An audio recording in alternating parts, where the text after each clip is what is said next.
Macam minggu lepas tuan-tuan dikejutkan dengan WhatsApp nak pindah kubur Nabi. Macam tu lah. Tak ada pasal ni di Malaysia ni, jadi bergaduh ni. Tak pindah pun, bergaduh di Malaysia ni. Ustaz ni boleh ke ustaz ni buat kerja lalu ni? Boleh ke ni? Ini tentu puak Wahbi punya kerja. La ilaha illallah. Betul ke? Muslimin dan muslimat yang dirahmati Allah sekalian, itu cerita tentang makam Ibrahim.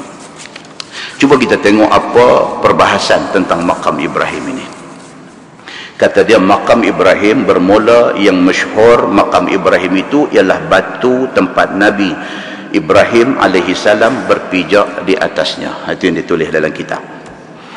Pada waktu dia membina Kaabah dengan anaknya yang bernama Nabi Allah Ismail alaihissalam, yang adalah sekarang ini ditaruh di dalam satu rumah kecil di antara Telaga Zamzam dan Kaabah hari ini.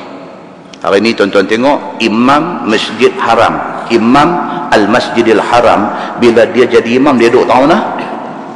Dia duduk in between. Tuan-tuan masuk tadi balik dalam internet, type tengok live Makkah, boleh tengok kedudukan Imam Masjidil Haram bila dia mengimamkan sembahyang, especially sembahyang subuh, maghrib dan Aisyah. Zuhur Asar ni dia berubah tempat sebab panas, tapi subuh, maghrib, Isya disitulah spot dia. Tang mana? Sebelah kanan dia ada makam Ibrahim, sebelah kiri dia penjuru Hajar Aswad. Dia akan ambil center tu untuk sembahyang sampai hari ini. Okey, dia kata yang ada sekarang ini ditaruh di dalam satu rumah kecil di antara Telaga Zamzam dan Kaabah. Itu kedudukan dia. Adalah batu itu asalnya terletak di tepi Kaabah, dia kata. Yang kata batu, yang kata tempat pijak Nabi Allah Ibrahim alaihissalam semasa membina Kaabah itu, dia kata adalah batu itu asalnya terletak di tepi Kaabah. Tadi kita cerita dua pendapat tadi ni. Ini dia nak beritahu. Kemudian dijauhkan orang sedikit daripadanya, lebih kurang 20 elah. Bawa lari daripada dinding Kaabah. Dulu duduk berdempek, dia kata. Dan orang-orang tawaf menempuhi antaranya dan antara Kaabah. Dia bila dia shift benda tu mai ke tengah sikit, bila orang tawaf duduk berjumpa dengan kedudukan makam Ibrahim itu, dia kata. Dan kata ulama, ialah batu yang ada bekas tapak kaki Nabi Allah Ibrahim alaihissalam dalam tu. Ada bekas tapak kaki Nabi Ibrahim. Di situlah dia step dulu, dia duduk pijak berdiri semasa dia bina Kaabah dulu ni. Dan kata Qil, ada satu pendapat kata makam Ibrahim itu ialah masjid, ialah Masjidil Haram semuanya. Itu pendapat yang katakan makam Ibrahim itulah sebenarnya spot masjid yang betul. Dan kemudiannya ulama kata ini pendapat semua tidak kuat kerana tidak disokong oleh nas yang sahih. Okey, tapi itu pendapat. Dan kata Qil, ada satu pendapat lagi kata dikehendaki dengan makam Ibrahim itu ialah sekalian tempat yang orang-orang hadir mengerjakan haji. Kedudukan makam Ibrahim itu sama seperti Arafah, sama seperti Muzdalifah, samalah seperti tempat melontang di Mina dan sebagainya. Ada satu pendapat lagi kata makam Ibrahim ini di antara spot, di antara tempat penting. Seperti mana pentingnya Arafah, seperti mana pentingnya Muzdalifah, seperti mana pentingnya Mina, seperti mana pentingnya di Mina tu ada 3 jamrat, macam itulah pentingnya yang katakan makam Ibrahim ini. Dia termasuk di dalam himpunan, di dalam package haji, dia kata. Kalau kata pergi Mekah buat haji, dia mesti kena salah satu tempat yang sama penting dengan Arafah. Itu pendapat. Dan pendapat itu juga kemudiannya dikatakan tidak disokong oleh nas yang sahih. Tapi itu pendapat ulama. Dia kata dan yang sahihnya ialah bahwasanya makam Ibrahim itu adalah satu batu yang digunakan untuk berdiri imam-imam sembahyang di sisinya. Yang tu yang sahih. Sampai hari ini makam Ibrahim duduk dah balik kiri, pintu Kaabah duduk dah balik kanan. Imam Sudais nanti duduk di situ untuk mengimamkan sembahyang di Masjidil Haram. Tuan masuk tengok dalam YouTube, kita duk heran pasal apa dia duk sembahyang, polis tak sembahyang. Kalau maghrib Aisyah tak apalah, Jumaat boleh tak sembahyang. Duk tunggu 6 orang 5 orang duk ada, dia duk sembahyang Allahu Akbar, balik sini ada 2 polis ni 2 polis pinu tu, semua duk tunggu dengan walkie-talkie tu, dia punya area dia nak berdaya, semua ada kot tu. Tengok apa lepas ni Jumaat pun tak sembahyang apa semua ni. Tuan masuk dalam YouTube type tengok saya lagi, cubaan membunuh Sudais ketika dia sedang mengimamkan sembahyang. Ada dalam YouTube. Duk tengok gambar apa dalam YouTube, kau tak tengok yang tu. Kan? Dia tengah duduk sembahyang, satu cepih kata bangkit daripada saf orang duduk sembahyang tu, cepih kata bangkit, talkam pergi duduk pegang pisau. Inilah guna polis-polis yang tak sembahyang ni, untuk nak protect ni imam yang duduk sembahyang ni. Talkam pergi, dia pegang dia, bakai dia, rebah dia, terus tangkap bawa pergi. Pasal apa tuan-tuan? Sayyidina Umar pun mati kena tikam. Sayyidina Umar nak cari seumpama Sayyidina Umar sebagai pemimpin senang tak tuan-tuan? Ada orang tikam dia, walaupun dia kata bukan dia nak tikam, orang upah dia suruh tikam, tapi ada orang yang upah dia suruh tikam. Satu pemimpin, satu khalifah yang seadil itu pun ada orang nak bunuh, apatah lagi orang biasa ni. Cubaan untuk nak membunuh sentiasa ada di mana-mana. Maka orang-orang tertentu ini mesti dikawan, muslimin dan muslimat yang dirahmati Allah sekalian. So dia kata apa? Dia kata hari ini makam Ibrahim itu menjadi tempat imam semayang di sebelah dia. In between tu imam akan duduk semayang. Dan kata tafsir Khazin di dalam tafsirnya, bahwasanya makam Ibrahim itu menjadi tempat yang berdiri imam sembahyang di tepinya. Itu kata tafsir Khazin. Masalah tafsir ayat 125 surah Al-Baqarah, iaitu firman Allah, a'udzubillahi minasyaitanir rajim, wattakhidhu mim maqami Ibrahim musalla. Itu ayat yang kita nak sembang, yang kita nak bincang pada malam ini. Sesungguhnya dalam masalah 42 tadi telah disebutkan ikhtilaf ulama pada maksud makam Ibrahim itu. Makam Ibrahim yang disebut dalam Quran tadi kata wattakhidhu mim maqami Ibrahim musalla, jadikanlah makam Ibrahim itu sebagai musalla. Apa maksud musalla tu? Itu yang dia nak bincang. Sebagaimana tersebut di dalam hadis yang telah dikeluarkan oleh Imam At-Tirmizi, kata dia an Anas anna Umar radhiyallahu anhu maqal ya Rasulullah law sallaina khalfal maqam. Itu hadis dia. Maksudnya diriwayatkan daripada satu sahabat Nabi SAW yang bernama Anas bin Malik, bahwasanya Umar bin Al-Khattab radhiyallahu anhu telah berkata kepada Nabi SAW, ya Rasulullah, jikalaulah sekiranya kita boleh sembahyang di belakang makam Ibrahim, alangkah bagusnya. Masa tu belum ada lagi perintah suruh pergi sembahyang dekat dengan makam Ibrahim, tak ada lagi. Umar ni sudah main idea.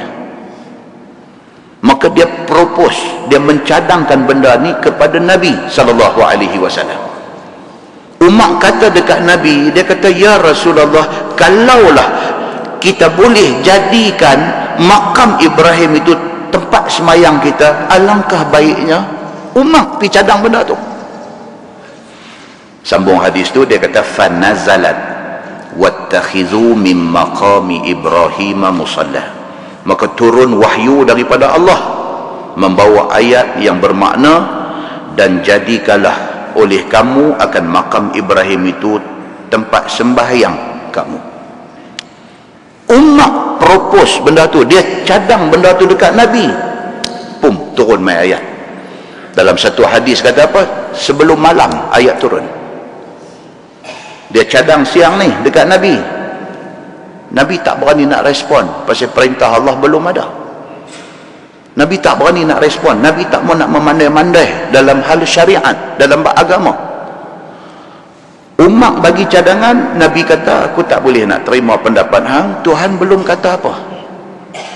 Sebelum maghrib turun ayat wattakhidhu mim maqami Ibrahim musalla. Wahai Muhammad, jadikanlah makam Ibrahim itu sebagai musalla, sebagai tempat sembahyang. Berdebuk kata sama dengan cadangan Umar Al-Khattab. Hebat tak Sayyidina Umar ni? Sangat hebat. Dia ada banyak lagi benda lain yang dia bagi cadangan, kemudiannya Allah turun ayat endorse cadangan dia. Dalam masalah hijab, orang perempuan pakai tudung dan sebagainya, juga cadangan Umar turun ayat, Allah endorse. Maka Umar Al-Khattab ini di kalangan sahabat-sahabat lain, dia respect dia. Memang hebat dia ni. Pasal apa? Pasal beberapa kali cadangan dia disokong dengan wahyu Allah Subhanahu wa ta'ala. Jadi nak cakap lebih kurang dekat dia tak boleh, kerana dia sangat istimewa di sisi Allah dan di dalam Islam. Pun macam tu, tengah duk jadi imam sembahyang subuh, kawan mai cacak pisau belakang dia, mati berakibatkan daripada orang tikam waktu tengah sembahyang subuh. Kan kita baca sejarah tu, dia kena tikam, dia jatuh terus dia jerit, dia kata tangkap anjing itu. Umar kata anjing, tangkap anjing itu. Kemudiannya dia dapat ditangkap dalam keadaan duk sakit, kena tikam pisau ni.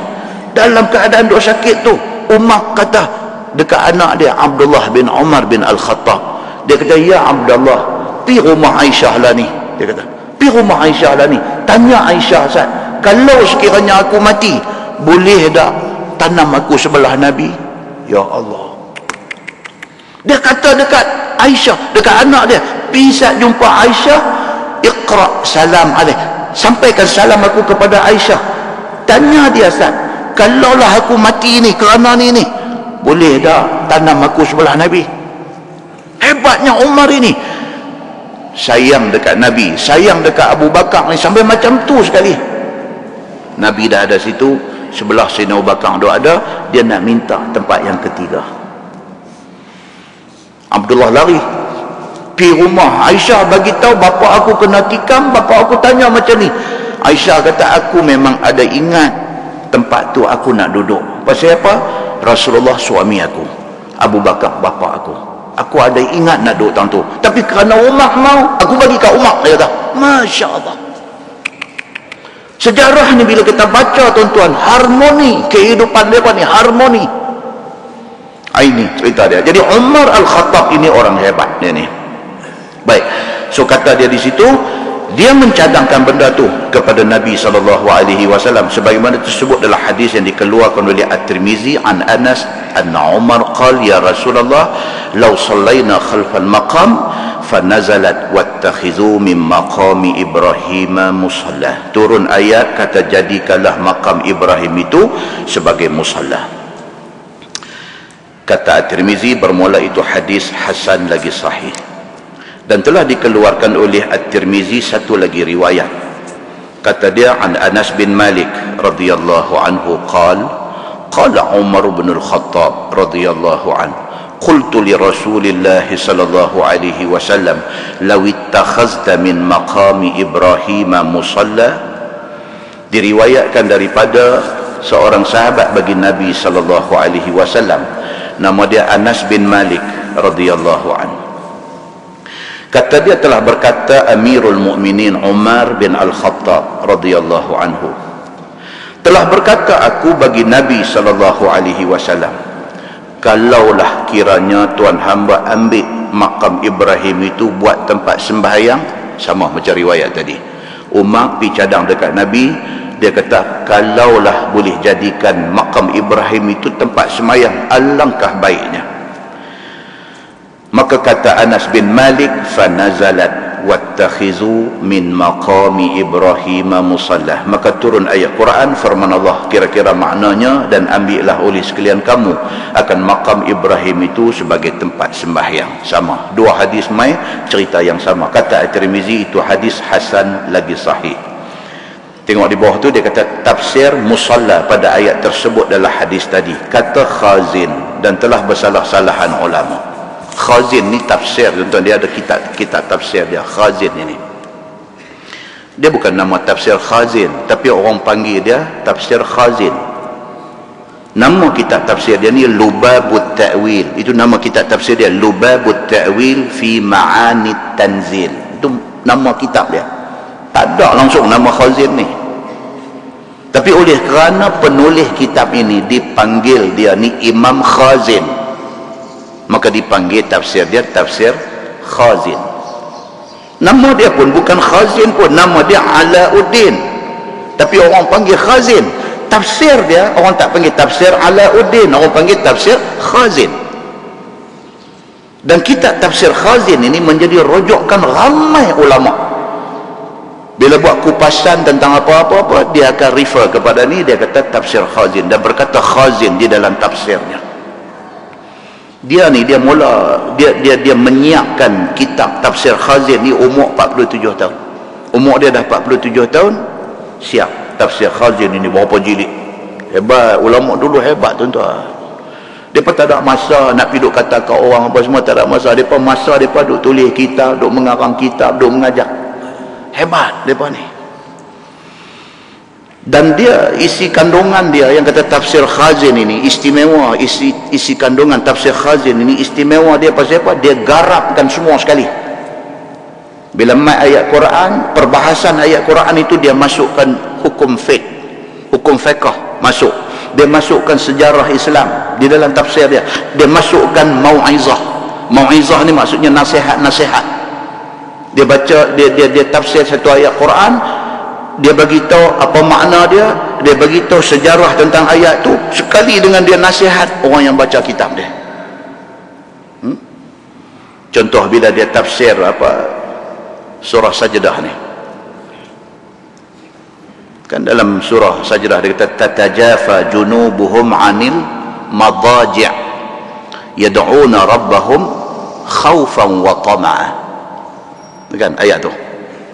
Ayat tu nak cerita kata orang beriman, orang yang bagus-bagus ni ialah orang yang kurang tidur. Tatajafa junubuhum 'anil madaji'.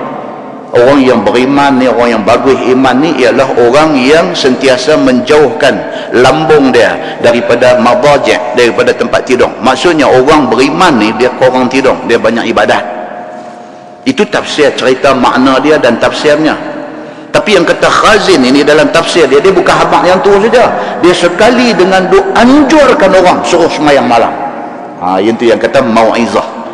Dia bagi satu nasihat, dia bagi pengajaran, dia motivate orang, suruh orang ni jadi rajin untuk bangkit qiyamul lail. Ini keistimewaan tafsir Khazin. Cuma tafsir dia duk kena bantai. Pasal apa? Pasal dalam kitab tafsir dia, tafsir Khazin ini banyak juga riwayat-riwayat Israiliyat. Dia duk main cerita-cerita bila orang tanya balik ada hadis ke tak boleh nak tunjuk hadis. Kan dia duk main cerita-cerita macam tu. Jadi ada pihak yang duk hentam tafsir Khazin ini kerana di antara isi kandungan dia ni ada benda-benda ni, benda-benda Israiliyat. Tapi dia diterima sebagai kitab tafsir yang hebat macam tu. Baik. So dia kata di sini, kata Khazin telah bersalah-salahan ulama pada firman Allah tentang musalla itu. Maka orang yang mentafsirkan makam itu dengan tempat hadir orang-orang haji dan tempat untuk nak mengerjakan haji, jadilah musalla itu maknanya tempat berdoa. Itu pendapat yang mengatakan makam Ibrahim itu sama macam Arafah, sama macam Muzdalifah, sama macam Mina. Maka mereka kata makam Ibrahim itu ialah tempat ibadat, tempat untuk berdoa di situ. Itu satu. Dan siapa ulama mentafsirkan al-maqam itu dengan makna batu yang menjadi tempat Nabi Ibrahim berdiri di atasnya, maka jadilah makna musalla itu ialah kiblat yang disuruhkan orang sembahyang di tepinya. Yang ni bagi orang yang kata makam Ibrahim itu tempat batu itu tempat Nabi Ibrahim berdiri masa nak bina Kaabah, maka mereka kata makam Ibrahim itu tempat untuk kita berdiri semayang di sebelah dia. Itu pendapat yang kedua. Dan pendapat yang kedua inilah qaul yang sahih. Dia kata inilah yang sahih. Jadi makam Ibrahim ni tak ada apa. Tak payah bila pi sana pi lurut cermin tu, duduk topong tengok lagu tu. Tak cukup dengan tu pi duduk cum pula bagi bunyi ceput lah cum. Semua segala kekarutan yang ada di sana ni macam ni. Ada yang lagu pi duk tembak pipi di cermin tu, air mata duk turun deras lagu tu pun ada. Bila air mata turun dia ambil air mata dia tonyong pula. Marahlah Bangla duk cuci tu. Datang punya pasal aku kerja so jadi banyak. Tapi duk tembak muka dengan hingis, duk meleleh di situ dia. Tu yang polis Saudi duk tiba atas belakang tu. Pasal makam Ibrahim ni dia kata apa dia? Tempat untuk kita berdiri sembahyang di sebelah dia. Bukan suruh kita pergi buat pelik-pelik di situ. Bawa siap-siap dah sapu tangan, kain apa ni, bawa special sampai orang tu. Dia pula duk tolong lap. Bangla ni tengok dia kata, dia ni bila lapor diri mai duk jadi petugas Masjidil Haram, dia rupanya dia lap tu, kain tu dia nak ambil olik. Dia nak olik pula, dia nak pesan kat bini dia pula. Esok kalau abang mati, kain ni buh dalam kain kapan sekali, dia kata. Pasal apa? Esok muka nak kemai abang ti habang kat dia. Tak nampak kain aku bawa ni? Hantar kain apa ni? Tuan-tuan, ibadat yang suci murni itu dicemari dengan amalan-amalan yang sangat khurafat ini. So malam ni dia nak beritahu kat kita, makam Ibrahim ni dia adalah batu tempat Nabi Ibrahim hidup berdiri pijak masa dia bina Kaabah. Dan Quran turun main nak beritahu istimewa dia apa dia? Jadikan dia sebagai tempat semayang. Itu saja. Jangan hidup merepek lebih pada tu.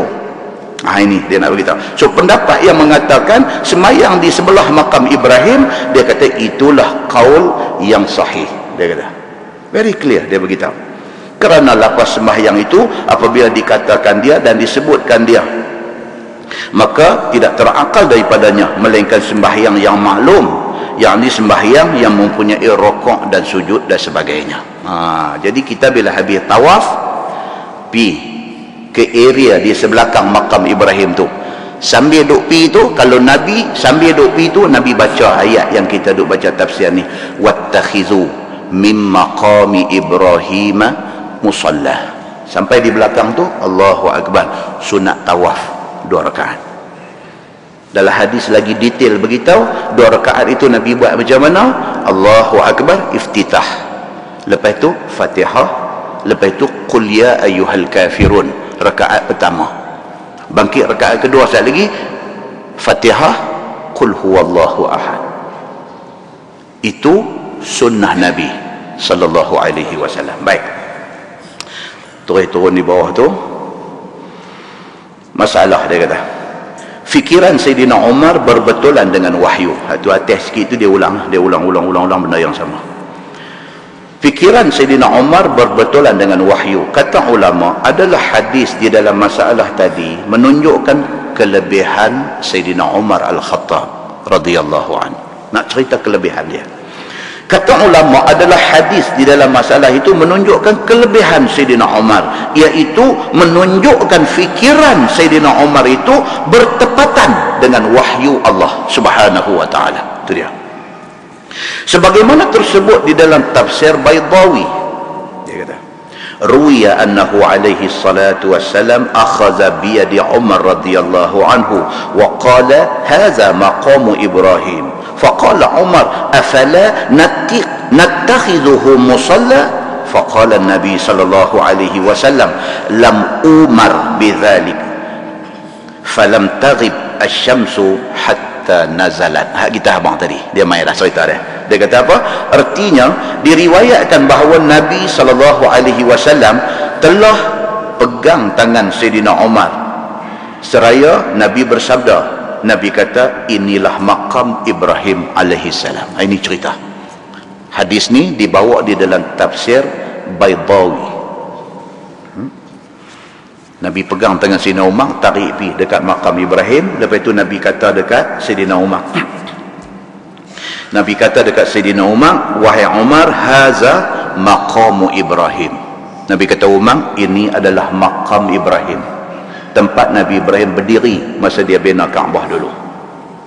Bila Nabi buat macam tu dekat dia, maka kata Sayyidina Umar bin Al-Khattab radhiyallahu anhu, dia kata, maka tidakkah kita boleh ini Nabi sendiri syariat turun melalui dia. Selagi tak main perintah Allah dalam Quran, Nabi tak berani duk reka buat apa-apa benda. Oh, kita hari ni champion tuan-tuan. Kita reka benda dalam agama ni tak tahu nak abang. Tak ada satu hadis pun cerita suruh buat macam tu, kita pergi buat. Semata-mata dengan andaian aja, andaian kata takkan tak boleh buat lagu ni, ini buat untuk kebaikan. Nabi SAW bila Umar bin Al-Khattab mai cadang dekat dia, ya Rasulullah, kalaulah ini makam Ibrahim, tempat Nabi Ibrahim berdiri masa bina Kaabah, alangkah baiknya kalau kita jadikan tempat yang macam ini di sebelah dia kita semayang. Nabi jawab dekat Sayyidina Umar Al-Khattab, lam umar bidzalik, aku belum terima perintah Allah tentang benda ni, aku tak berani kata boleh. Itu dia. Entah nampak tak macam mana syariat Islam ini dipelihara, tidak ada ruang untuk reka cipta, begitu. Maka kata Sayyidina Umar, maka tidak lenyap matahari, kata Sayyidina Umar Al-Khattab, tiada lenyap matahari lagi pada hari itu turun firman Allah, wattakhizu min maqami Ibrahim musalla. Dia kata belah siang ni tak ada nak maghrib, turun ayat Quran. Allah menyokong cadangan Sayyidina Umar bin Al-Khattab radhiyallahu an. Itu dia. Maka Nabi SAW pun menjadikan makam Ibrahim itu tempat sembahyang. Turun ayat baru Nabi buat. Begitu. Kata Baydawi lagi, adalah suruh itu suruh sunat jua. Dia kata, jadi pergi sembahyang di area belakang makam Ibrahim itu bukan wajib, sunat. Kalau boleh, cantik. Tapi dengan zaman hari ini nih, dengan zaman hari ini manusia ni macam ulat punya ramai di Mekah ni. Kalau lepas tawaf kita nak pergi duduk belakang makam Ibrahim semayang ni, hampir-hampir tak boleh. Apatah lagi bagi orang yang daif dan lemah, orang tua-tua tak sadu gagah. Nak pergi juga, duk ongkah, nak pergi juga, ongkah. Tengok sampai hospital, dia tak sampai di situ. Kadang-kadang tabung haji duk pesan dekat jemaah haji kan, tabung haji duk pesan tu pasal apa? Pasal nak mengambil kira ni lah kemampuan orang ni. Memanglah benda tu paling afdal, paling bagus, tapi kalau nak pergi buat benda yang afdal itu membawa mudarat sampai orang pergi buat haji hang duk hospital, jangan. Jelah musim panas, saya abang di mana masjid pada bunyi mencicah sampai 45, 48 darjah Celsius ni. Dia duk pi lagi ni, panas duk makin duk. Sementara nak sampai 9 Zulhijjah hari wukuf ni, panas Mekah ni, dia nak pi berapa tak tahu. Dia pernah tembak pi sampai 52 darjah Celsius. Bagi orang Malaysia kalau umur 70 lebih, 80 lebih, dengan kederat pun dah tak ada, dengan tabung haji akan pesan, tak usah pergi duk buat ni benda-benda yang orang duk habang kata ni fadilat lebih, ini lebih afdal, ini lebih aula. Bagi orang umur 25, 30 lebih, hang 75 jangan duk ikut mereka. Dia pun kata ni dekat nak main ni, dekat nak bertolak lagi 2 hari Ustaz Samsuri pesan ni, dia buh nama saya. Ustaz Samsuri pesan ni, dia kata kalau dah sampai Mekah ni jangan balik kalau tak bawa balik haji mabrur. Dia kata jadi di antara cara nak dapat mabrur ni apa dia? Tawaf Kaabah ni, dia kata mau 50 marrah, 50 kali tawaf. Dia kata jadi 50 ni pula ustaz abang terang itu ni 50 kali 7, dia kata 350 dia duk tawaf hospital sana lah. Orang pergi Mekah pun kena bawa dia dengan ambulan pergi. Pasal apa? Pasal wukuf nak kena pergi juga. Al-Hajju Arafah, haji itu ialah Arafah. Hang sakit ke, hang tak sedang diri ke apa ke, depa posok dalam ambulan, depa perberai pergi juga, bagi sampai juga di atas bumi Arafah. Walaupun kaki dia tak pijak bumi Arafah, tayar ambulan pijak pun jadilah. Janji dia sampai di Arafah. Pasal apa? Pasal Arafah itu rukun. Hang tak ada di sana dalam tempoh wukuf, tak ada haji. Al-Hajju Arafah, haji itu ialah Arafah. Dia ni pasal apa? Dia kata pasal Ustaz Samsuri ni aku jadi menjadi jenuh saya. Jadi itu sebab abang siap-siap kedarat kita boleh buat, tak boleh buat. Yang tu satu bab yang nak kena ambil kira. Muslimin dan muslimat yang dirahmati Allah sekalian. Kan dulu tabung haji kata sebelum tempat melontang jadi berapa tingkat tu, dulu pakai duk melontang bawah tu. Tabung haji pesan jangan siapa pergi duduk tebiang tu. Jangan siapa pergi duduk tebiang nak melontang pagi 10. Jangan. Tunggu malam baru pergi. Pagi 10 jangan pergi. Dia kata. Kan kita daripada Arafah 9 hari bulan. Lepas itu biasanya dekat nak maghrib kita akan bertolak mai ke Muzdalifah. Ada yang tolak pukul 9, pukul 10, pukul 11, pasal kita kena ada di Muzdalifah selepas tengah malam. Daripada Muzdalifah, kalau dulu baih tu juga kita turun saja, naik balik baih tu, dia bawa main Mina. Lah dia tinggal tentu baih lain nanti main ambil, bawa main Mina. Bila sampai di Mina ni, kadang-kadang ada orang sampai dekat nak subuh baru sampai di kemah Mina. Turun-turun di situ duduk tak rasa dengar bang masuk waktu subuh. Mayang subuh dia rendah dalam kemah ni. Habis mayang subuh, dia duduk nampak Jamrah Aqabah tu. Mata lagu duduk main berkaca tu, macam dia duduk tengok Jamrah Aqabah, dia nak terekam pergi. Tabung haji abang dah, kursus haji bersiri ni tak tahu sampai berapa siri, siap dengan perdana pula lagi main tadi, duk pesan jangan duk terpapi time tu. Dia tak boleh, dia celapak lagi sekali, dia celapak pi. Tuan-tuan, masa tu sebelum jadi bertingkat dan ini, masa tu semua nak terjun pergi buat pada pagi 10 Zulhijjah tuan-tuan. Seh orang Malaysia ni, seh badan orang Malaysia ni kaki tak jejak tanah, kena himpit kiri kanan ni, kaki dua lugu tu. Jadi yang boleh cerita ni pasal apa? Pasal saya di antara orangnya yang buat. Kan? Orang yang bantah masa tu. Turun pergi pagi tu juga. Kata kau orang puan, jom. Dia kata, tak apa kan masa ni? Aku ada. Turun pergi.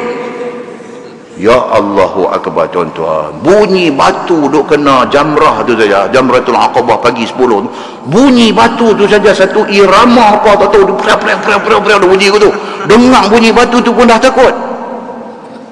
Duk jauh lagi daripada jamrah ni, kira kalau lempak memang kena kepala orang, tak kena batu. Duk pi tu kaki tak sampai tanah lah. Dia angkat kita, dia angkat, duk tengok tanah pun tak nampak, orang rapat semua ni. Dan akhirnya berjayalah 7 biji settle Jamrah Aqabah. Sedang-sedang tinggal kain pinggang saja. Kain atas ni pun tak tahu pergi mana. Saya bawa satu botol ayam, tinggal tudung atas saja, botol tu pun tak ada, dan selipar dua-dua belah pun tak tahu pergi mana. Macam orang kena apa kalau duduk-duduk. Jadi boleh cerita lah pasal benda tu kita dah kena. Punca dia apa? Pasal bantah, peringatan dan nasihat dan pesan orang, bantah. Kita tak ada pengalaman, kita tak dengar cakap orang pengalaman, kita belah pi, dia boleh macam tu. Mudah-mudahan saya dapatlah mabrur tu. Muslimin dan muslimat yang dirahmati Allah sekalian. Baik, inilah yang disebutkan di dalam bab kita duk baca ni. Jadi Umar bin Al-Khattab radhiyallahu anhu, bila dia cadang dekat Nabi benda ni, Nabi tak berani kata apa, sehinggalah turun wahyu. Wahyu turun bila? Daripada dia cakap sebelum terbenam matahari, sebelum maghrib, wahyu sudah turun menyokong apa yang dicadangkan oleh Sayyidina Umar bin Al-Khattab radhiyallahu anhu. Kata guruku, tengok di bawah tu, dia kata guruku tu siapa dia? Idris Al-Marbawi, Syekh Idris Al-Marbawi. Dia kata tok guru, dia kata yang tok guru kepada Syekh Idris Al-Marbawi ini ialah orang yang bermazhab Maliki. Dia kata tok guru dia mazhab Maliki. Dia kata maka yang muafaqah, yang sepakat ulama atas sunat sembahyang di makam Ibrahim itu ialah apa-apa sembahyang sunat. Yang kata ayat tadi, wattakhizu mim maqami Ibrahim musalla, kamu jadikanlah makam Ibrahim itu sebagai musalla, sebagai tempat sembahyang. Sembahyang apa? Sepakat ulama, kata Syekh Idris Al-Marbawi, guru dia habang kata sepakat ulama, sembahyang apa pun tak apa. Sembahyang di belakang makam Ibrahim itu fadilat dia besar. Sembahyang apa? Sembahyang apa pun tak apa. Dia kata bukan semata-mata tertentu kepada sembahyang sunat tawaf sahaja. Tak, sembahyang apa pun tak apa.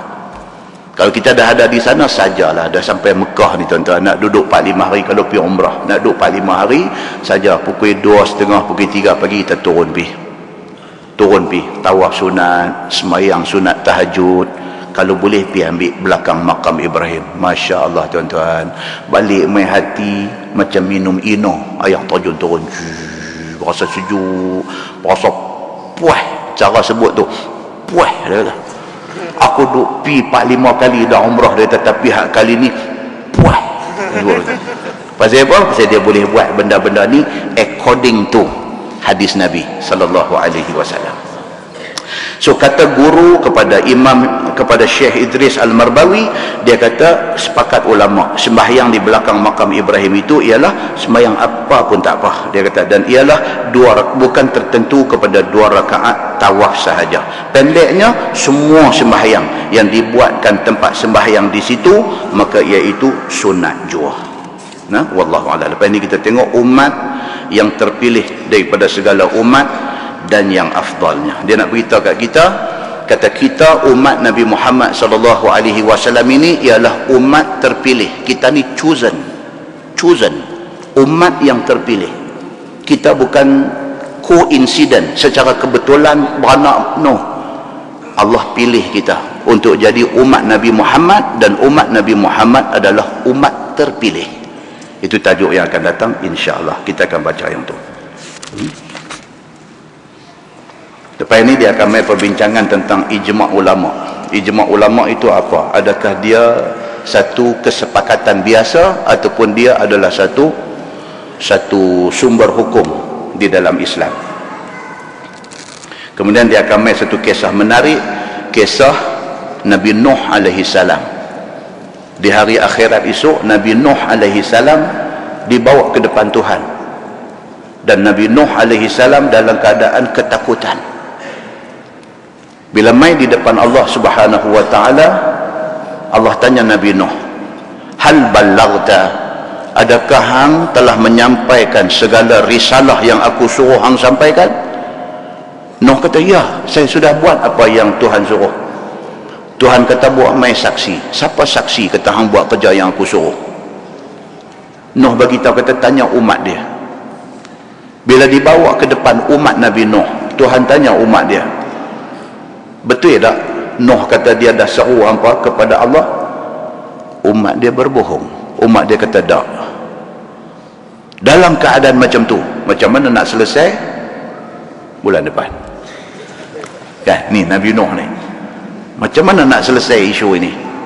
Bulan depan kalau panjang umur. Kita raya haji, raya had. Hari Senayan, matang buluh tak ada. Hari Selasa, aluk setang tak ada. Hari Rabu di sini insya-Allah ada. Nanti spesial mesti faham ni. Kan? Hari Rabu insya-Allah ada. Jadi kita tangguh dengan tasbih kafarah dan suratul Asr. Subhanakallahumma wa bihamdika asyhadu an la ilaha illa anta astaghfiruka. Bismillahirrahmanirrahim. Wal 'asr. Innal insana lafi khusr illa allazina amanu wa 'amilus solihati wa tawassaw bil haqq.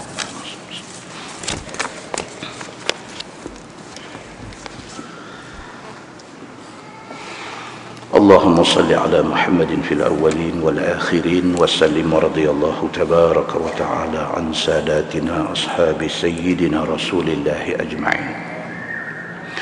بسم الله الرحمن الرحيم. الحمد لله رب العالمين حمدا يوافي نعمه ويكافئ مزيده. يا ربنا لك الحمد كما ينبغي لجلال وجهك الكريم وعظيم سلطانك. رضينا بالله ربا وبالإسلام دينا وبمحمد نبيا ورسولا. اللهم افتح علينا فتوح العارفين وارزقنا فهم النبيين بجاه خاتم المرسلين. اللهم فقهنا في الدين وعلمنا التأويل واهدنا صراطك المستقيم. اللهم أرنا الحق حقا وارزقنا اتباعه وأرنا الباطل باطلا وارزقنا اجتنابه. اللهم اجعل جمعنا جمعا مرحوما وتفرقنا من بعده تفرقا معصوما. وصلى الله على محمد وعلى آله وصحبه وسلم والحمد لله رب العالمين. السلام عليكم. بسم الله.